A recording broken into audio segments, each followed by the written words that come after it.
E aí, gente, era nem essa aqui. Essa é a aula 3 sobre conceito de liberdade do Rothbard, que a gente tá pegando o resumo. Principais pontos, na minha opinião, desse livro. E agora a gente vai pra página 120, que vai falar sobre questões da Virgínia, né? Leis injustas, né? Pra tornar a situação dos carolinienses, né? Que mora nas Carolinas, né? Do sul e do norte. Ainda mais amarga, a Virgínia aprovou uma lei em 1679 proibindo qualquer importação de tabaco da Carolina. Isso acontece mesmo no Brasil hoje em dia, cara. Teve um Bruno Covas, né? Tem uma época que ele proibiu a importação de fogos de artifício, pelo que parece, de outros estados, que ele fez uma lei inútil, né? Sobre poluição sonora, né? Enfim. Obviamente ele não queria que viesse fogos de artifício de fora, né? Porque senão ia continuar. E obviamente é uma lei inútil, né, cara? Obviamente tem problemas com fogos de artifício e tal, mas não justifica. Tem leis, cara, que elas não deveriam existir porque você não pode proibir tudo, cara. Não é porque, por exemplo, o cigarro, a bebida causa problema crônico de custo para o setor da saúde, um país que você vai proibir. E não vai dar certo, cara. Não, tem coisa, você tem na República, Sócrates fala sobre essa questão nos livros mais finais. Tem leis, cara, que você não tem como fazer, cara.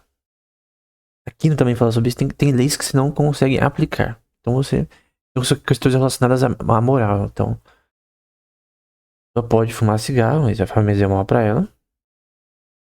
É isso. O que os Estados Unidos tenta resolver esse problema é colocar imposto em cigarro hoje em dia. Ou na bebida, enfim. Pra inibir a função de produção desse setor e tentar atrapalhar o setor o máximo possível. Essa é a técnica deles lá. Porém aqui é uma proibição de importação de entre estados. No caso, entre colônias. Aqui são colônias ainda. Da Carolina e Virgínia, que são próximas, obviamente. Os motivos da lei eram duplos: sufocar a concorrência do tabaco de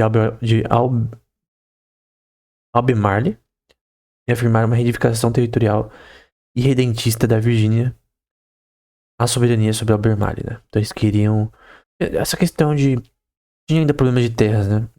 Tipo, qual lugar é de quem? Então vamos supor que acha uma terra produtiva e tá na fronteira entre as duas.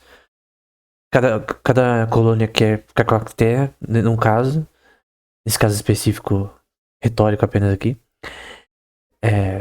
Obviamente você vai querer pra você a melhor. Então, você vai querer aquela parte que tem a melhor produção.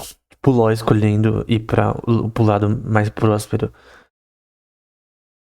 do que Abraão foi. Então, Abraão falou pra Ló, você escolhe o lado que você quer ir. Aí ele escolheu ir pra parte de Sodoma e Gomorra.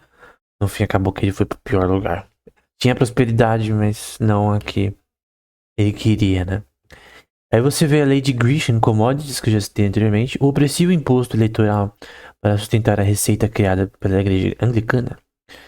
A igreja anglicana, que é uma igreja originada pós-reforma no Inglaterra, só que era uma igreja que tinha uma controle estatal muito grande, foi criada de forma por reis, né? Enfim. Eu não lembro o nome exatamente do que criou, mas o ponto é que era uma igreja mais monárquica. Tinha uma associação com o monarca, né? Então é diferente. Hoje em dia, obviamente, não. Era pagável uma taxa fixa em tabaco, que era então o meio de troca de Maryland. A lei de Grecian funcionava aqui como uma moeda corrente, e como a lei não especificava a qualidade do tabaco, o pagamento era sempre feito nas mais precárias. Então a lei de Grecian, você tem duas moedas.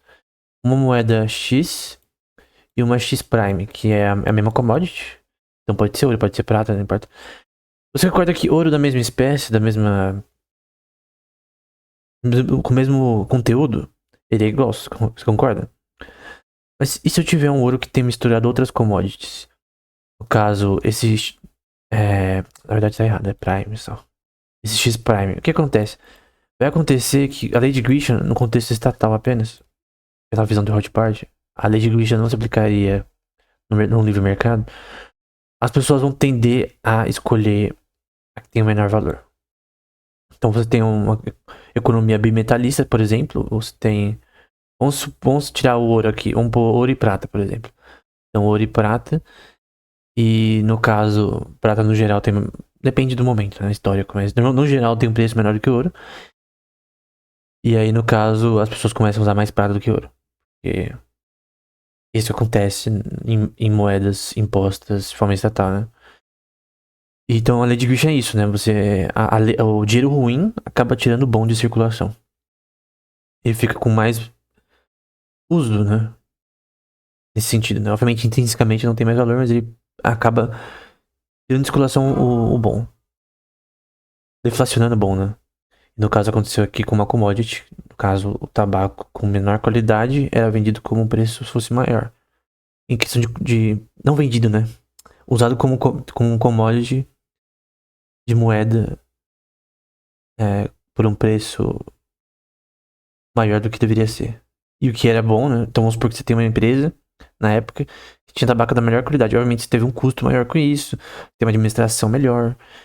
Vamos supor que você não tem nenhum monopólio dado por um rei ou coisa do tipo. Você fez a coisa na raça. Você ia ser ferrado, né? Porque você teria pessoas fazendo grana com um preço inferior porque tá fixo o preço do tabaco. A taxa tá fixa. Então meio que você ter um com melhor qualidade não te beneficia em nada. É uma relação inorgânica. Também tinham regiões, porque pensa, você tá entrando num lugar novo. Então você tá entrando na América.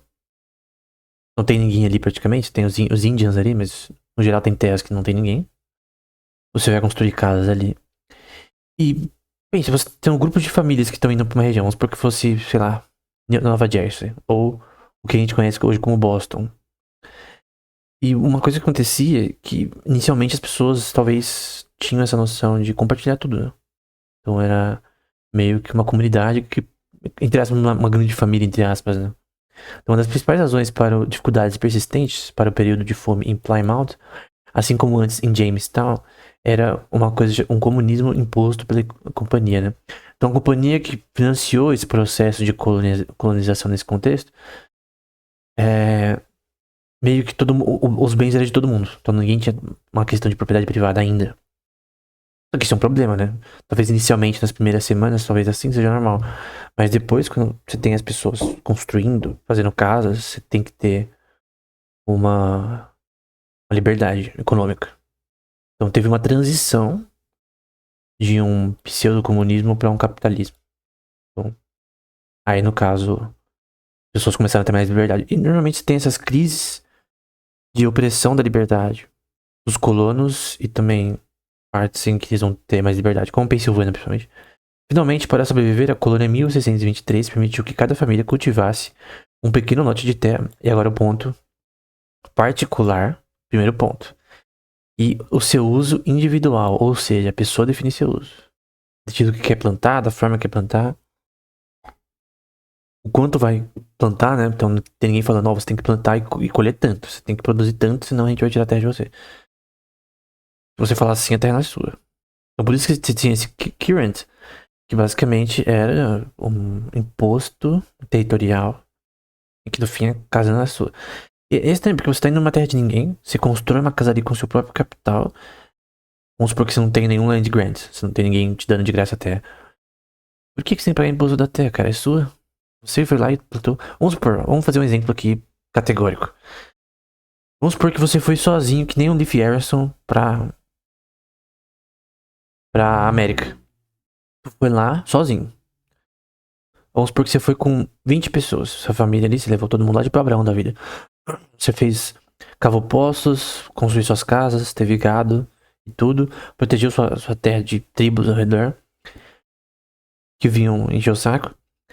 Aquilo é seu, cara. Ninguém pode simplesmente ir ali, mesmo na Inglaterra, por exemplo, e tirar da pessoa a liberdade dela, da propriedade que ela tava ali antes ainda. Que ela não só estava ali, ela misturou o trabalho com a terra, no sentido de Locke. Então aquela terra é dele. Se ele achar petróleo ali, é deles. Qualquer coisa que tem ali é dele, porque a terra é dele. No fim, tudo é de Deus, né? Mas se a gente pegar uma visão de Locke, é a questão de que Deus nos deu a natureza em relação à liberdade nossa de prosperar dela, né? Viver dela. Então Adão teria que, por causa do seu pecado, ia ser mais difícil plantar, fazer as coisas, né? Com dificuldade ele iria fazer as colheitas e tal, mas no fim, a produção é dele, né? No caso. Então, numa terra de ninguém, se eu construir ali, tipo coragem com o covarde, eu tô no meio do nada. A casa ali é sua. Obviamente toda a terra ao redor não é sua. Se você não plantou, se você não colheu, a floresta ao redor não é de ninguém. Rios não são seus. O uso público, no geral, é resnúlios, né? Então o rio não é de ninguém. É resnúlios. Por natureza.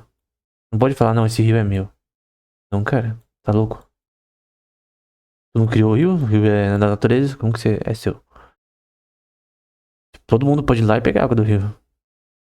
É de todo mundo. Então você tem essa noção de que começa a aparecer ali a noção de propriedade privada nessas colônias, né? É uma sociedade ainda em criação, né? Então, em 1927, o conflito inerente entre a colônia e a companhia em Plymouth foi finalmente resolvido com a eliminação da companhia. Então, foi eliminado. Naquele ano, 7 anos de comunismo imposto pela companhia expiraram e todos os ativos e terras foram distribuídos aos acionistas individuais. Então, todo mundo ali que tinha investido capital ali era dele. Então, obviamente, por exemplo, nessa visão de Locke, vamos supor que eu fui a primeira pessoa a criar a Terra ali. E vamos supor que outra pessoa vem de lá do fim do mundo e fala, eu quero comprar sua terra por tanto. E eu aceito a transação. Eu passo a posse da minha terra, que eu plantei, que era pra minha propriedade privada, pra outra pessoa. Não aconteceu nenhum problema aí. A outra pessoa, ela teve que se dispor de um capital, ela fez uma transação. Então você vendeu sua propriedade. E não tem nenhum problema nisso. O problema é quando ninguém fez nada na terra, não é de ninguém ainda, e alguém quer ter posse sobre a terra, né? Concessões de terras foram recebidas proporcionalmente ao tamanho das ações, de modo que os acionistas maiores receberam mais terras. Né? Justo. Quem deu mais grana primeiro, recebe mais. Ele vai falar um pouco sobre Roger Williams. Eu não vou falar aqui sobre Roger Williams com detalhes. O Rothbard vai demorar bastante sobre ele. Depois ele começa a fazer merda. Mas ele tinha uma noção mais libertária da vida, né? Então, em suma, a lógica da liberdade em uma medição mais profunda, as escrituras levaram Ana. Aqui é uma Ana que é citada também como uma pessoa com uma visão libertária, né? Uma puritana com uma visão diferente dos outros. Aos limites máximos do pensamento libertário, o anarquismo individualista, né? Ou individualist anarchism, que no caso é o direito individual da pessoa a si mesmo e da noção de que ninguém pode impor algo coercivamente a você, né? Incluindo nenhuma magistratura legal ou impostos e coisas do tipo. Esse é o extremo, né? Do ponto de vista, se alguém cristão, no caso, tu tem que aceitar a Romanos 13, na minha opinião. Acho que não é minha opinião, porque nesse caso, cara, é óbvio no texto. Se você lê o texto, é óbvio que tá escrito de forma clara, o Estado é ordenado por Deus e fala que você tem que pagar impostos. Claro que não é só isso, tá? Do ponto de vista de direito natural, do ponto de vista básico, é normal. O Estado, imposto é algo normal. Romanos 13, Deus tá falando isso. Se você discorda, tudo bem, você não é cristão. Tu não tá aceitando um texto bíblico óbvio. E tudo bem, você escolhe o que você quiser da vida. Mas a questão é que eu não vejo um sistema de ética cristã que não tenha Romanos 13 como verdade. Eu acho esquisito. Mas eu queria que tudo que a gente vê nesse livro é abusos, né? Na verdade, o que Ana fez foi o correto, na verdade. E que ninguém poderia pôr, nesse contexto colonial. Por exemplo, eu já disse que eu discordo de impostos territoriais. Então não poderia ter imposto sobre território, não poderia ter impostos abusivos, não poderia ter oligarquias, não poderia ter monopólios estatais. Então tudo isso eu creio que Ana estava correta. Eu concordo com Ana, no geral, em tudo que ela acreditava, né, nesse contexto do que Rothbard diz dela, né? Ela estava extremamente convencida que o cristão trazia em seu peito a certeza da salvação para tais pessoas, mas estados eram obviamente supérfluos, quanto aos outros deveriam ser convertidos, não corrigidos. Né? Os Quakers também eram assim, né? Meio que contra intervenção na sua liberdade. Primeiro, há uma corrupção sutil. Aqui é uma coisa importante, cara. essa é uma parte sobre... Às vezes o Rothbard ele coloca pitacos sobre defesa do libertarianismo, né? Essa é uma delas. Há uma corrupção sutil causada pelo poder, mesmo sobre o libertário mais ferrenho. Ele tá falando aqui sobre o Roger Williams, né? Então a razão que o Roger Williams se corrompeu é porque ele se deu ao poder, né? Então mesmo alguém com ideias libertárias, se ele for dado muito ao poder, e for corrompido pelo poder, ele acaba virando um ditador. Como no caso do Roger Williams. Então, esse é um ponto, né? É um ponto que deve ser tendo em vista, né? Pra alguém que crê numa ideia libertária, de que poder e liberdade não podem coexistir. Num sentido mais estreito da coisa, né? Em última análise, poder e liberdade são totalmente compatíveis, e quando um prevalece, o outro sucumbe. Ou você tem liberdade econômica, por exemplo, tirando o poder da casta política, que nem deveria ter direito a esse poder, ou você tira a liberdade. E, obviamente, pro povo, a parte do poder é mais focada numa elite pequena, né? O heróico lutador pela liberdade, fora do poder, é frequentemente tentado uma vez que rédeas do comando estão em suas mãos. Né? No momento que alguém, mesmo libertário, no caso como Williams, ele é corrompido, ele vai fazer merda, né? A racionalizar de que agora a ordem deve ser imposta por ele, que a liberdade excessiva deve ser controlada por ele, né? Que é o contrário ao direito natural, no caso, dessa visão. Então é um ponto importante nesse contexto. Se a gente for pegar um exemplo que eu gosto muito do Batman Arkham Knight, do Christopher Nolan, né? E por sinal, o Batman Begins eu lembro de ver num livro de escola de português. Eu lembro de uma lição de português, cara, num livro. Literalmente pergunta sobre o Batman Begins. Então, o livro do Nolan é sendo usado num livro de português de escola, né? Mas o ponto aqui é que ou você vive o suficiente pra morrer como um herói, ou no processo se tornar um vilão, né? Ou você morre herói ou vive o suficiente pra se tornar vilão. Harvey era alguém que buscava o bem no geral das pessoas. Buscava bandido na cadeia, buscava que, no geral, o que é honesto, né? O que é bom pra sociedade. Só que no momento de sofrimento que tá na cara dele já, né? Ele viu que ele não podia resolver as coisas do jeito que ele tava resolvendo. Ele simplesmente sucumbiu, né? Abandonou seus ideais por. Não só por causa da cara dele em si, né? Pegou fogo e tal, mas por ver que eu resolver as coisas do jeito dele não funcionava. Então ele virou um nihilista, talvez, sei lá. Então, outra parte aqui vai falar sobre maximum wage, ou teto do salário, teto salarial.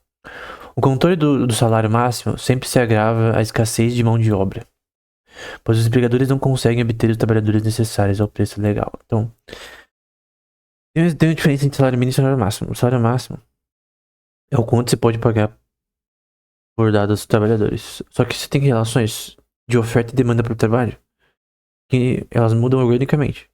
Então, se por exemplo tem uma demanda muito grande por pessoas na lavoura, não tem o suficiente de pessoas, você precisa contratar mais. Só que uma lavoura específica ou numa área de mineração, isso gera uma demanda. Então, na Virgínia, nas Carolinas, na Geórgia, todo Nova Jersey, todas as regiões ali tinham demandas diferentes.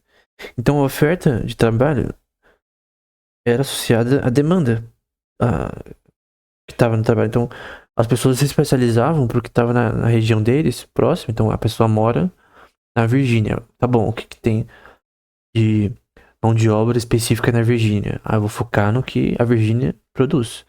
Então, tem muita vaga para mineração, vamos supor, ou para trigo, sei lá, ou para questões mais de trabalhos menos braçais. Então, tem uma demanda por muitos advogados, ou na parte de direito, né, juristas, banqueiros, enfim, policiais. Você vai vendo que tem de oferta, né?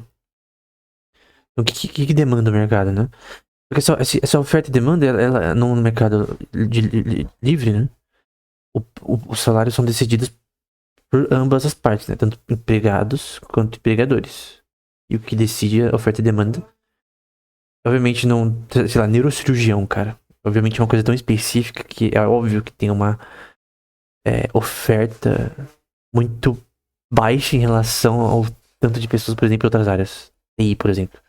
Tem muito mais pessoas em TI do que em neurocirurgiões. Na área de neurocirurgia, né? Que você tem que fazer faculdade de medicina, depois você tem que fazer especialização. E é uma especialização específica, né, na área de cirurgia. Então é uma coisa muito específica. Ao tentar forçar a mão de obra a ser mais barata do que seu preço do livre mercado, a nobreza apenas dificultou a obtenção dessa mão de obra pelos empregadores. Né? Eles forçaram o teto de salário, mas no fim acabou que você tem uma disrupção da pessoa que poderia ganhar mais e agora não vai trabalhar naquele setor por causa disso, porque o salário não é o suficiente porque ele gostaria. No fim você tem essa tensão, né? Obviamente sempre o empregador quer dar o menor salário possível e o empregado queria o maior salário possível. Mas dentro num livre mercado, isso se ajusta naturalmente. Você tendo leis também. Só que a lei não necessariamente precisa controlar o teto ou o mínimo. Ambos criam desemprego de compulsório, no caso. Então, no caso, não funciona na prática. Historicamente, esse é um exemplo do porquê não funciona historicamente. Em 1675, ano da revogulação do plano de salários e preços, as autoridades de Massachusetts tentaram um novo ângulo aqui com relação ao monopólio de importações. Né? Sob o manto do desejo de combater a monopolização, entre aspas, né? E pensa, a monopolização é criada pelo próprio Estado ou por oligarcas no Estado. Então, como que você vai combater a monopolização sendo governo? Não tem como. Ou você abre mão do poder de monopólio, de estruturas não orgânicas monopolistas, ou não vai dar certo. O governo de Massachusetts criou um monopólio legal de 9 homens, The Nine Men, um de cada uma das cidades existentes para comprar quaisquer mercadorias dos navios que chegavam. Então você tem um monopólio de importações agora. Isso é um problema, porque a economia, até hoje em dia, cara, tudo é importação e exportação. E você tá tendo agora 9 pessoas, parece aqueles 9 lá dos Nazgûl. Se não me engano é 9, não lembro, quem manja Tolkien. Não é do Nazgûl que são 9. Não, acho que são os Nazgûl, que tem 9 anéis que o Sauron dá pros Nazgûl, né? Porque o anel mais forte era o Anel dos Anéis, né? Mas o anel que tava com os Nazgûl nas obras de Tolkien, né? Eram 9 homens, né? Dos homens, né, mesmo? Dos homens da Terra-média. Que esse anel dava questão de poder. Tem uma questão também com literatura nórdica e inglesa, né? E essa noção de ring, né? De anéis contendo poder, como o anel de Draupnir, ou anéis no geral. Você vê muito essa noção de anel, né? Anel é normalmente algo associado ao poder. É uma coisa que você ganha de reis e tal. Em vários poemas anglo-saxônicos é isso. Aqui você tem isso, cara, só que numa forma. Na vida real, né? Você tem, no caso, o monopólio criado por umas pessoas selecionadas, né? Obviamente, algo que no fim cria um processo inorgânico na economia que atrapalha a prosperidade da nação. Então, isso atrapalha o próprio Estado, atrapalha o próprio país, atrapalha todo mundo. Então, no caso, o monopólio normalmente é criado pelo governo. Se você guardar isso na cabeça, já é uma ideia bem interessante para você. Esse monopólio de importação consistia em embarcar em todos os navios antes de qualquer outra pessoa. Outro ponto, decidir os preços a serem pagos, ou seja, minimização ou maximização de preço. Comprar as mercadorias e se limitar à revenda com um lucro fixo de 5%. Cara, que ideia é essa de lucro fixo, cara? Pra que eu vou abaixar meu custo se o lucro é fixo? Eu querer escalar minha empresa. Não faz sentido, cara. Isso é tanta burrice, porque isso para todo o mercado, cara. Todo mundo perde, até o monopolista. Até o monopolista. Aí pode falar, não, mas no livre mercado existe monopólio. Não, mas o monopólio é o monopólio orgânico. O que é o monopólio orgânico? Até o Javier Milei fala do livro dele, El Camino del Libertário sobre esse tema, né? O monopólio orgânico é criado por empresas que satisfazem seus consumidores, né? As pessoas gostam da empresa e é isso. O iFood, por exemplo, porque ele tem monopólio, talvez, do mercado de aplicativos, no geral. Embora outros concorrentes estão por aí. Que foi um dos primeiros que deu certo, as pessoas gostam de usar, acabou. Não tem outra razão. Aí você vai culpar as pessoas, não, as pessoas criaram um monopólio? Não tem lógica, cara. As pessoas simplesmente gostam do iFood, cara. E se outra marca ficar melhor, até do ponto de vista. Nem de eficiência, mas de. É tipo escolher entre Coca-Cola e Guaraná Antártica, cara. É gosto, cara. Tipo, não, perdão. Vou pegar um exemplo melhor. Um Coca-Cola e outro refrigerante de cola. Às vezes é a mesma merda, cara. Às vezes o gosto é muito parecido. Coca-Cola e Pepsi, cara. É parecido o gosto, mas. No fim você vai por razões de gosto pessoal. Sei lá, tem pessoas que gostam mais de Pepsi. Eu acho a mesma coisa. Se alguém me dá uma latinha de Pepsi agora de Coca, eu vou tomar Coca, cara. Por quê? Porque aí isso é um pouco de neuromarketing, né? Neuroeconomia, córtex pré-frontal lateral, que é a área que é ativa quando você tem lembrança da marca, enfim. Não importa isso aqui. Mas do ponto de vista que monopólios orgânicos são criados porque as pessoas gostam da empresa, isso é normal. Se você não gosta do monopólio orgânico, cria outra empresa melhor e acabou. Mas essa tentativa de combinar monopólio com controle de preços máximos também fracassou, né? É duas coisas ruins, gerar uma coisa pior ainda. A proibição de compradores concorrentes não pode ser aplicada e o monopólio de importação teve que ser revogado em 4 meses. Então não durou muito. Até porque eles decidiam o preço também. Então você não pode decidir preço, porque o preço tem que ser decidido organicamente. Então, do ponto de vista cataláctico, o preço se ajusta naturalmente no livre mercado, né? O livre mercado não é uma coisa não natural. Ah, você está impondo algo diferente. Não, você está impondo algo que é normal. Deveria ser o normal. Então, o livre mercado melhora a vida de todo mundo. Que cria processos orgânicos na economia que, no geral, geram prosperidade, no caso, né? Isso é um fato. Se a gente for pegar um exemplo que eu gosto muito do Batman Arkham Knight, do Christopher Nolan, né? E, por sinal, o Batman Begins eu lembro de ver num livro de escola de português. Eu lembro de uma lição de português, cara, num livro. Literalmente pergunta sobre o Batman Begins. Então, o livro do Nolan sendo usado no livro de português de escola, né? Mas o ponto aqui é que ou você vive o suficiente pra morrer como um herói, ou no processo se tornar um vilão, né? Ou você morre herói ou vive o suficiente pra se tornar vilão. Harvey era alguém que buscava o bem no geral das pessoas. Buscava bandido na cadeia, buscava que, no geral, o que é honesto, né? O que é bom pra sociedade. Só que no momento de sofrimento que tá na cara dele já, né? Ele viu que ele não podia resolver as coisas do jeito que ele tava resolvendo. Ele simplesmente sucumbiu, né? Abandonou seus ideais por. Não só por causa da cara dele em si, né? Pegou fogo e tal, mas. Por ver que resolver as coisas do jeito dele não funcionava. Então ele virou um nihilista, talvez, sei lá. Então. Outra parte aqui vai falar sobre maximum wage, ou teto do salário.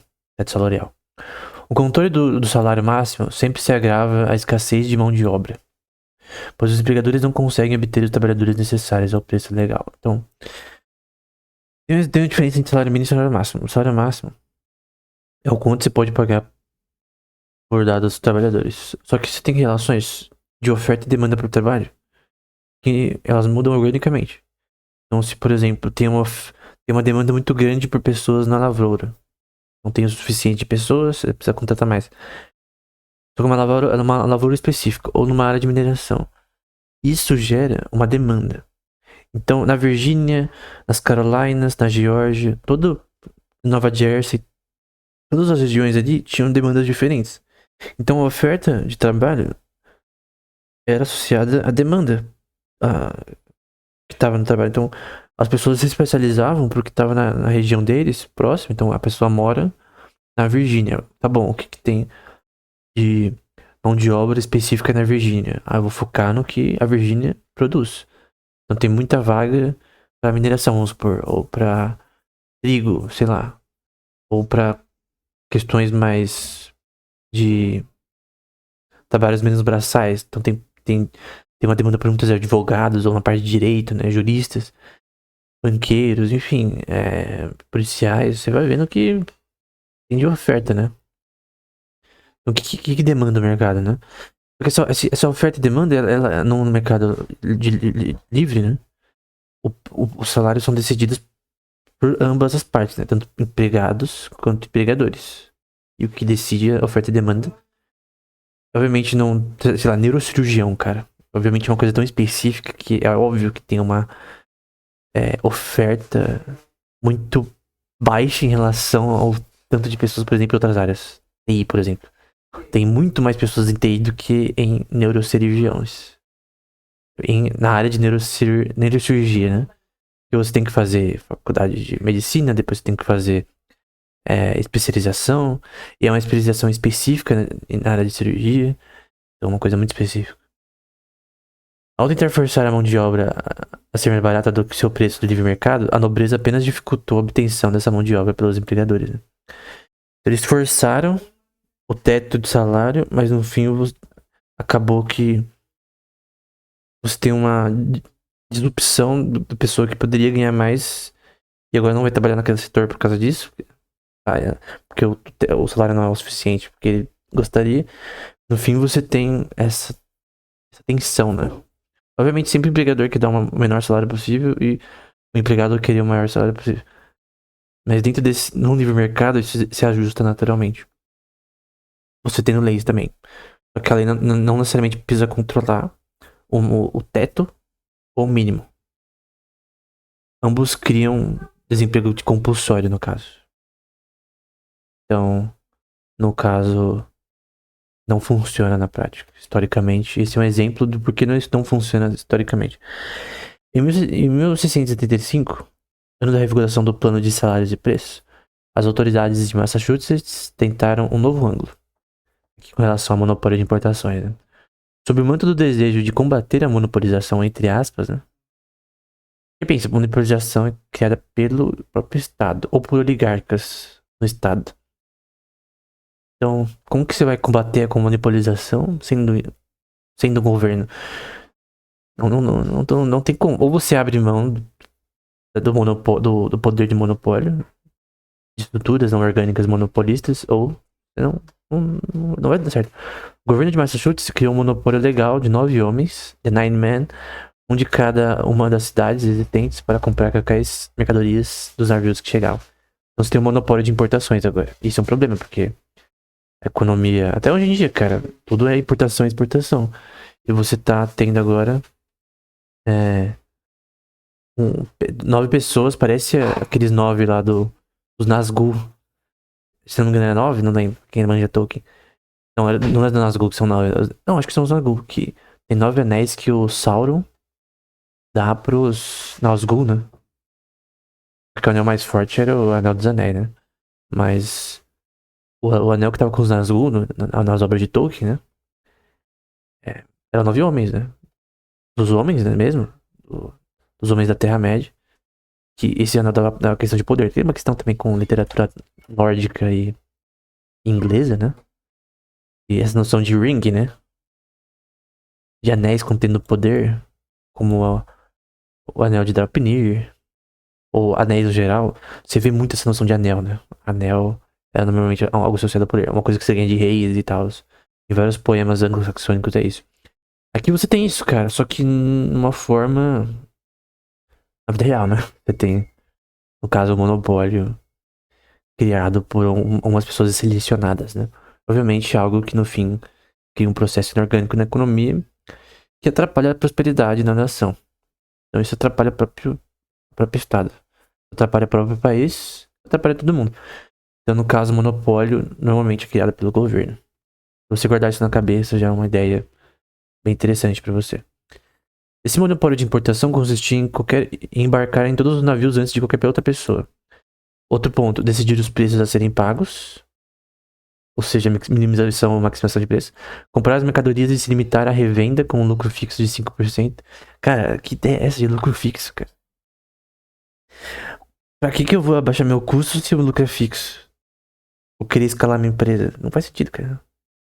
Isso é tanta burrice, porque isso para todo o mercado, cara. Todo mundo perde, até o monopolista. Até o monopolista.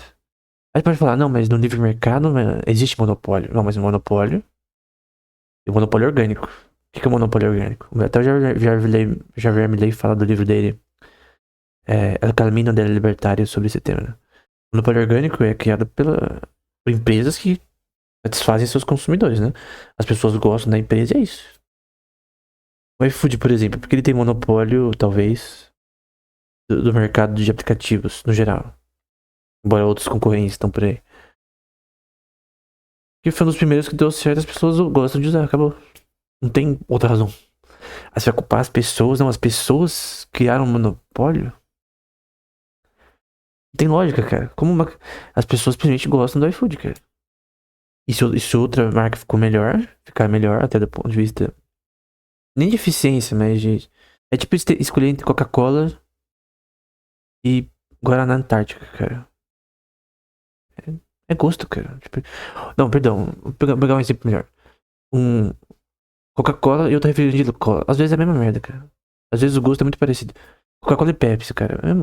É parecido o gosto, mas. No fim você vai por razões de gosto pessoal. Sei lá, tem pessoas que gostam mais de Pepsi. Eu acho a mesma coisa. Se alguém me dá uma latinha de Pepsi agora de Coca, eu vou tomar Coca, cara. Por quê? Porque aí isso é um pouco de neuromarketing, né? Neuroeconomia. Córtex pré-frontal do lateral, que é a área que é ativa quando você tem lembrança da marca, enfim. Não importa isso aqui. Mas do ponto de vista que monopólios orgânicos são criados porque as pessoas gostam da empresa, isso é normal. Se você não gosta do monopólio orgânico, cria outra empresa melhor e acabou. Mas essa tentativa de combinar monopólio com controle de preços máximos também fracassou, né? É duas coisas ruins, gerar uma coisa pior ainda. A proibição de compradores concorrentes não pode ser aplicada e o monopólio de importação teve que ser revogado em 4 meses. Então não durou muito. Até porque eles decidiam o preço também. Então você não pode decidir preço, porque o preço tem que ser decidido organicamente. Então, do ponto de vista cataláctico, o preço se ajusta naturalmente no livre mercado, né?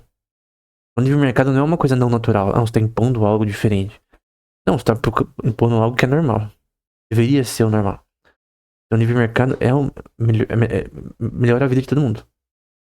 Que cria processos orgânicos na economia que, no geral, geram prosperidade, no caso, né? Isso é um fato.